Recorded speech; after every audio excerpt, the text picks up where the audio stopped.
Most important thing that I've learned along my spiritual journey is that we should never blindly follow anyone. It doesn't matter how many books they've written, how many TV shows they've been on, or how many followers. You should never adopt someone else's information as your truth unless you can have an experience that validates it as true. The problem with most of the information that's floating around in the spiritual community is that it is just spiritual theory that is being regurgitated one person after another after they've put their own spin on things. Most of the people who talk about spiritual information on social media have learned what they've learned through a book and not actual experience. So when I say don't accept anything as truth unless you can have an experience that validates it as true, what I mean is that can you take the information that you're learning from somebody, apply it, and have an experience?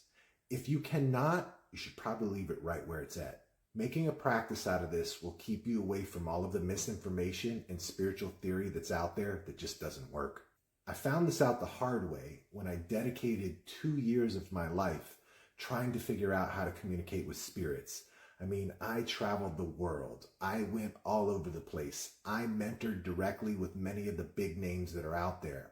I even went to the UK and studied at the Arthur Findlay College, which is a world-renowned psychic and mediumship school. At the end of those 2 years, I felt more frustrated and lost than when I had first began. Now, don't get me wrong. I met a lot of people and had a lot of cool experiences, but nothing taught me how to communicate with spirits in the way that I knew was real. So at the end of those 2 years, I adopted the practice that I mentioned earlier. I was no longer going to blindly believe somebody just because they told me that information.